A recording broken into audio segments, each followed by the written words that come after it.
Recharge your spirit on the Mega Grace Hour. Yes, indeed, to recharge your spirit namhlanje kuseni. On the line, we have Super Sikhakhane. Uzosinikeza umyalezo namhlanje kuseni. Sawubona Mr. Sikhakhane.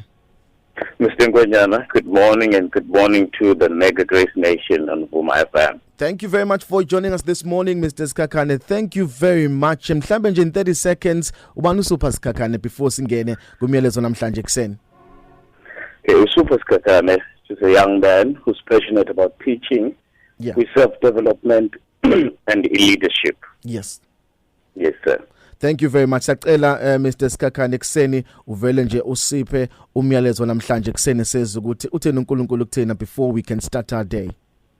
Thank you very much, Mr. Nkwanyana. Ngizocela nje, let's go to Genesis chapter 45. Yes. Verses is 4 and 5. Kufundeka nje. And Joseph said to his brothers, "Please come near to me." So they came near. Then he said, "I am Joseph, your brother, whom you sold into Egypt. But now do not therefore be grieved or angry with yourselves, because you sold me here. For God sent me before you to preserve life."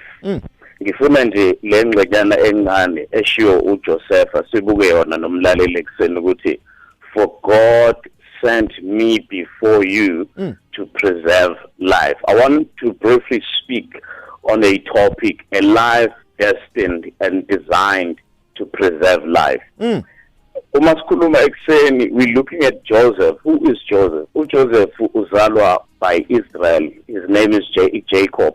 Uzalwa emndenini la athi umezalwa khona wazalelwa esithenjini. Umezalwa esithenjini washonelwa umama wakhe ebeletha umfowabo wokugcina. Ithi-ke into ekuseni, for someone to live a life that is designed to preserve life, kunezinto ezinormal okufanele ukuthi kuyena zingabi normal. One thing that you have to know, to Mr. Nkwanyana nomlaleli, ukuthi a life of Joseph demanded for him to have no father and mother empilweni yakhe. Back on. That is what it cost. Ngoba at the age of 17, he was going to be sold into Egypt, a foreign land. And who sold him there? He was sold by his own family. And being sold by his own family, it was a life designed for him to preserve life. So if uNkulunkulu enza ngalelo hlelo, uyabona ukuthi uma ubuka impilo kababa kwakhe uJacob, uJacob, he was an expert in being a headsman. Wayomlusi. So lokho kwakukuhle to him and his family, but yayingeke ikwazi lonto leyo ukuthi ingahambisa uJoseph to his destiny, and kuleli phupho uNkulunkulu wayemvezele lona ukuthi he's going to be a ruler or a king or a leader in the next few years to come.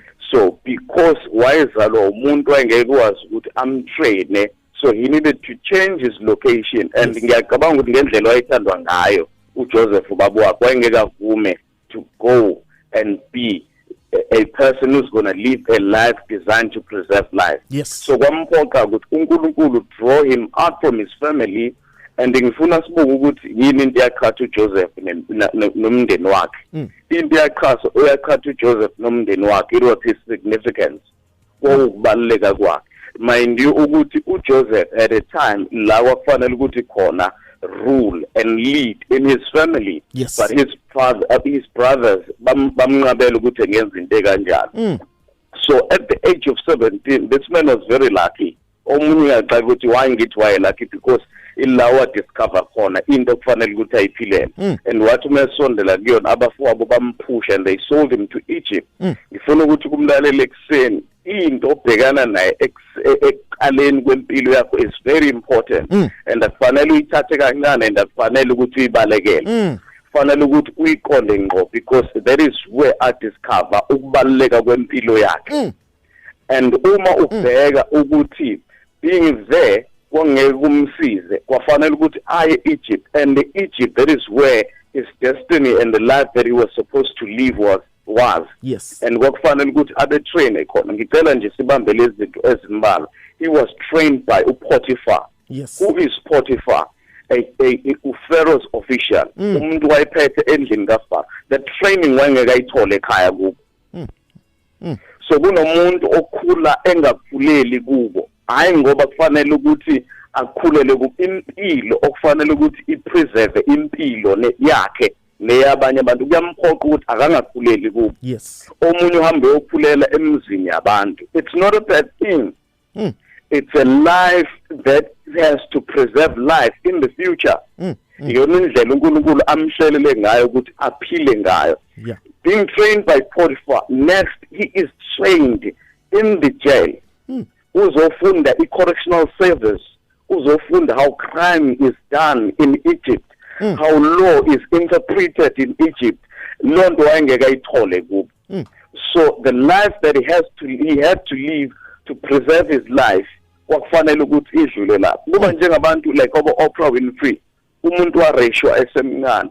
ngalokho of thina eSouth Africa a person who's a foreigner has wakhe ngisho ikole in our nation can you imagine that if akadlulanga kulezo zimo probably lezo zinto zayengeke zenzeke because wayezoba comfortable ngempilo ayiphila so into engithi ke umlaleli nje akayibambe ekseni a life that preserves life demands your gift and your skill abantu abaningi ba-appreciate kakhulu baze bacabanga ukuthi i-family is God and family is everything ngiyacela ukuthi uma uhamba ngale ndlela that has been designed for you to preserve life ungabambeleli kulonto because a family member can die people othembele kubo they can go not because bayathanda because isimo demands so if ukwaze udiscover isipho sakho that uthi Solomon umechaza a man's gift makes room for him and brings him before great men into yaleta uJoseph in the presence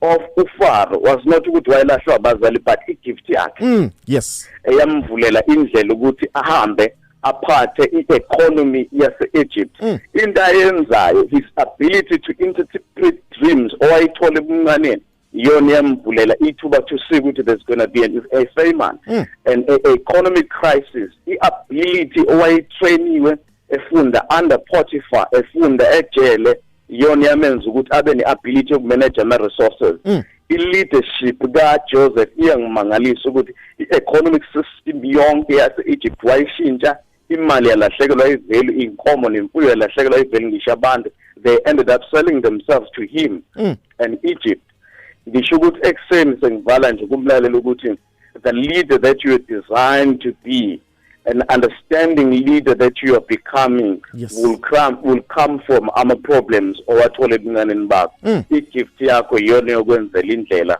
yokuthi finyelela la uNkulunkulu akubisele khona thank you very much Mr. Nkwanyana What a powerful message this morning, Mr. Sikhakhane, Super Sikhakhane. Siyabonga kakhulu mfowethu ngomyalezo namandla ekseni. Thank you very much Mr. Nkwanyana. Kamla lakho Super waka Sikhakhane usinikeza umyalezo onamandla namhlanje ekseni. Gijima ku Facebook ngizokwazi ukuthi ngizame ngikufakele khona ku YouTube channel yethu Mega Grace Hour on Vuma FM on our YouTube channel ngwazi ukuthi uphinde uyizwe futhi le message yanamhlanje enamandla kangaka bese kuyena uSuper Sikhakhane.